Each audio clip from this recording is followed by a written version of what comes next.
Some souls leave an imprint across time, carrying memories, traumas, and unfinished business from one life to the next.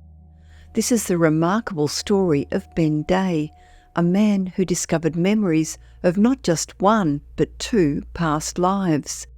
As an American pilot in World War II named Ray, and as a Vietnam veteran named Terry. What began as fragments of memories eventually revealed a fascinating continuity of purpose between lives connected across continents and decades. Ben Day, an Englishman in his current life, had no particular interest in World War II. In fact, he found the subject somewhat repellent, especially the early war years. Yet fragments of another life began to intrude into his consciousness while he was already processing memories of being Terry, a Vietnam veteran. The first memories came unexpectedly, flashes of a runway, a hangar with concrete, nothing like Vietnam. Ben initially resisted these intrusions. "I didn't really want to engage with it," Ben recalled. "If this is something else, I don't want to know." But the memories persisted. In his mind's eye, he began to see an American man, tall, with blondish hair and piercing blue eyes. The image came with the feeling that this man had been a pilot. What solidified these fragmentary memories was a vivid recollection of a cockpit interior. One day, while half asleep, Ben experienced a crystal-clear vision of aircraft controls, a control wheel and some sort of handle or lever to his left that he seemed to be pulling upward as the vehicle prepared for takeoff. A dream followed some time later. Ben found himself at a reunion of hurricane pilots. Though he knew nothing about hurricanes, in the dream he felt he belonged among these aging veterans. The turning point came while watching Christopher Nolan's film Dunkirk. During the dogfight scenes over the English Channel, Ben experienced a visceral reaction, cold sweats and shock, similar to what he felt when thinking about Vietnam. This physical response to World War II aerial combat scenes struck him as significant. "My subconscious was getting the message," Ben explained. "It's quite possible I could have lived and then died as a part of it early on in the war." Following an intuition, Ben researched Americans who fought in the Battle of Britain. He discovered a list of pilots. There weren't many Americans involved, reflecting Churchill's famous quote about how never was so much owed by so many to so few.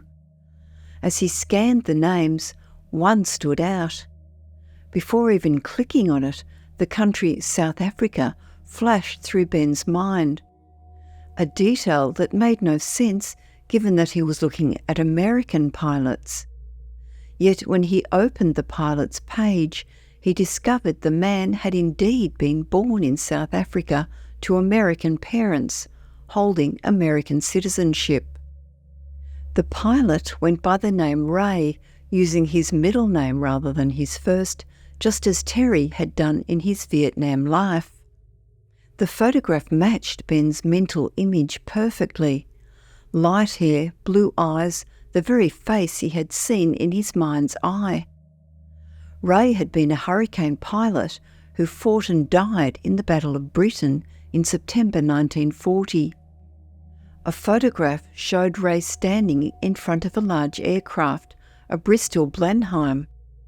When Ben found images of that plane's cockpit interior, it matched his vision precisely, down to the control wheel and the throttle lever on the left. Still sceptical, Ben continued his research. The evidence mounted until August of that year during a Battle of Britain anniversary. After drinking too much whiskey, Ben experienced a vivid Technicolor vision of his last flight as Ray. He remembered the cramped Hurricane cockpit, feeling claustrophobic despite having lost weight. He was sleep-deprived and in poor mental condition, but there was no choice. It was fly or die, not just for himself, but for everyone. The Germans were at Britain's doorstep, and the RAF pilots were the last line of defence. It really was not just about me, Ben recalled of Ray's thoughts. It was about everybody. Imagine the sort of sense of responsibility you feel when you think that your family and everything that you love and know could just change if you don't get up and fly. In his vision, Ben experienced Ray's final moments, banking left during a dogfight, believing he'd shaken a German fighter from his tail, then straightening up only to realise his mistake. He saw the underbelly of the enemy plane, flashes of colour, red, yellow and silvery grey, then a blinding light from the Germans' guns. In that final moment, Ray called out a woman's name, not his wife's name, but someone else's. Then came excruciating pain as a bullet struck his head and Ray's consciousness separated from his body. Ben remembered watching the plane crash from above, unable to approach the wreckage due to what felt like a force field. In his spirit form, Ray decided to travel to America, believing the war might be lost and that fighting the Germans would make more sense from American soil. He entered a bluish tunnel of light where his next mother, Terry's mother, awaited him. The next life was beginning. The timeline was tight. Ray died in September 1940 and Terry was born in December of the same year, leaving just 3 months between lives. When Ben discussed this with reincarnation researcher Jim Matlock, Matlock told him that this wasn't unusual and that there have in fact been cases with just 1 minute between death and rebirth. Ben was compelled to visit the site where Ray had crashed. In the summer, he took his children camping near the village in Kent where Ray's hurricane had gone down. The village felt strangely familiar, like returning to a place long left behind. Near the crash site stood a stately manor house with a clock tower that Ben recognised, sensing that Ray's plane had nearly hit it during its descent. Behind a cottage was the actual crash site. As Ben approached, he developed a migraine in the same area where Ray had been shot. The pain vanished when he walked away. To his surprise, Ben felt peace rather than anxiety at the sight. He had expected to feel the war, but instead found tranquility. As he drove home, detoured by traffic onto back roads, Ben experienced intrusive thoughts about German warplane formations and defence strategies near Dover. Though he didn't know exactly where he was, these memories surfaced as he passed near the crash area again. Just as he was leaving the region, an old Bentley drove in front of him.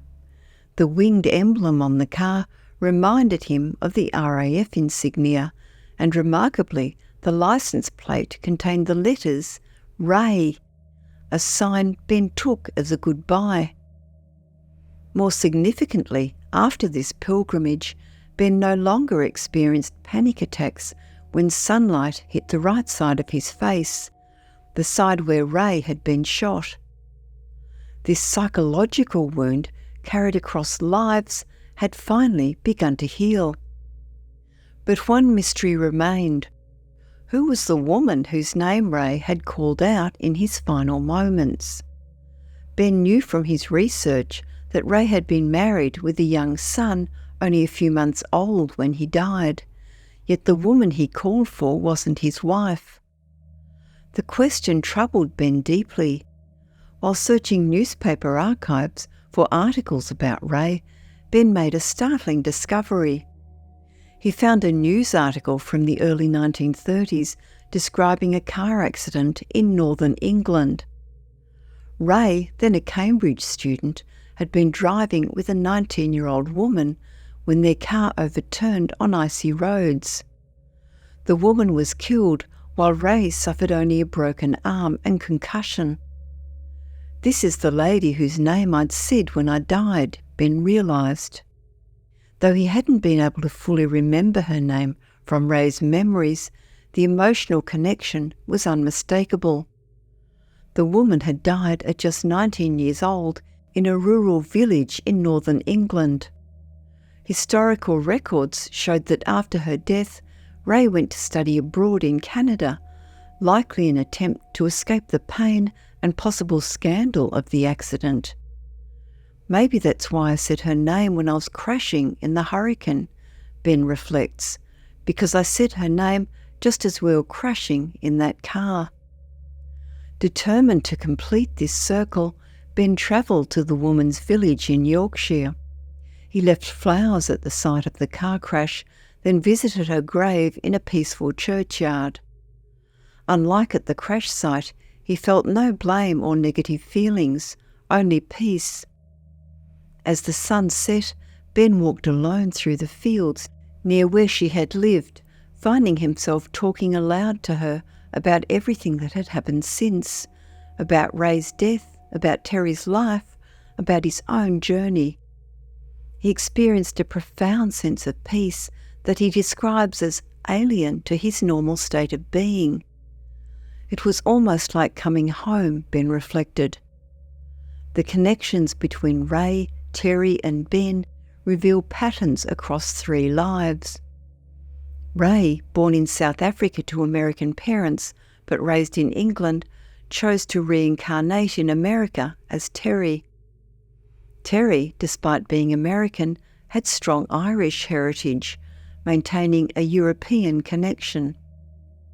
Ben, born in England, had always felt deeply connected to America without ever having visited. Both Ray and Terry entered marriages that weren't love matches. Both died leaving children who would never know their fathers. Both were drawn to aircraft, fast cars, and making quick decisions. Terry served as a soldier in Vietnam, completing 2 tours of duty. Like Ray before him, Terry was drawn to service in wartime, reflecting Ray's final thought of continuing to fight from America. Terry's military career included work at nuclear bases during the height of the Cold War, when tensions and fear of nuclear conflict were at their peak. The burden of responsibility Ray felt defending Britain appears to have carried into Terry's sense of duty during this fraught period of American history.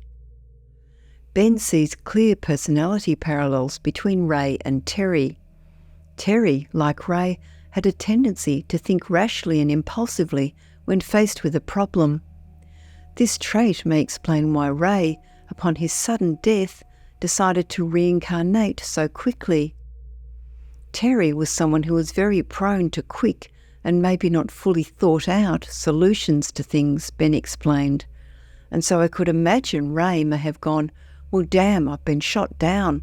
I'm not ready. I'll just go straight back."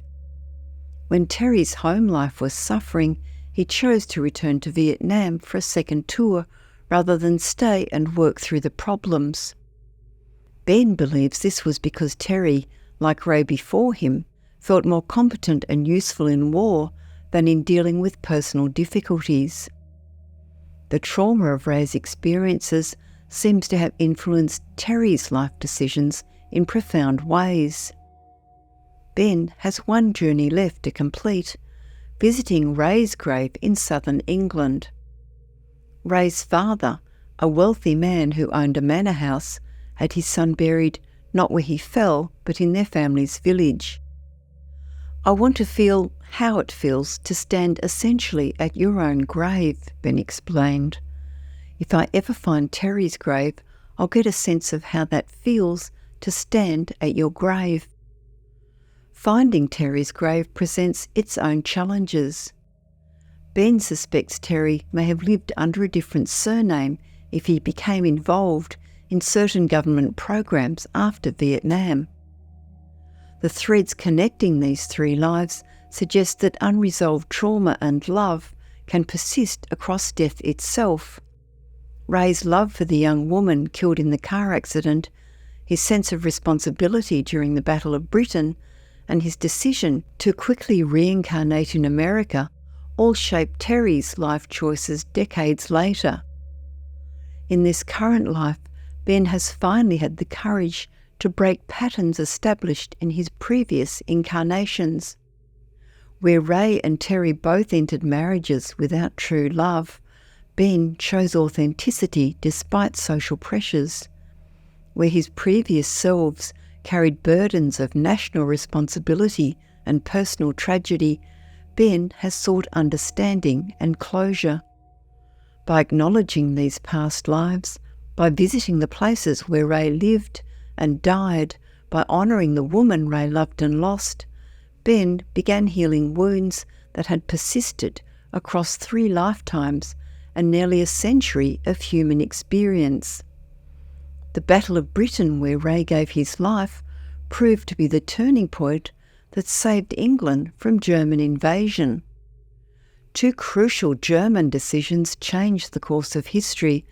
First, the regime's order to halt the attack on Dunkirk, allowing British forces to evacuate.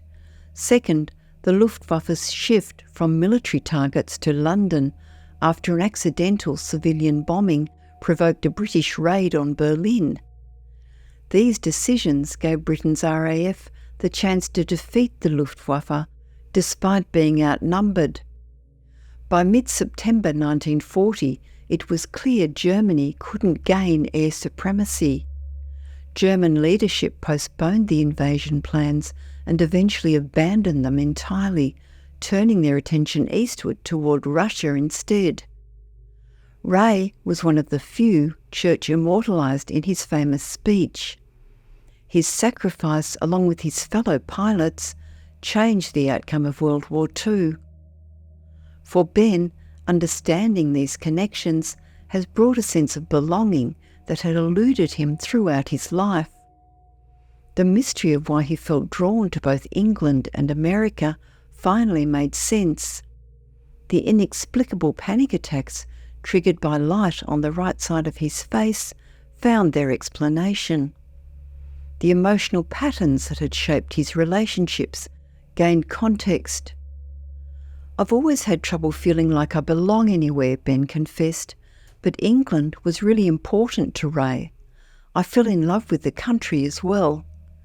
3 souls, Ray, Terry and Ben, connected across time, each carrying the memories, traumas and loves of those who came before. One consciousness moving through history, learning, growing and finally beginning to heal.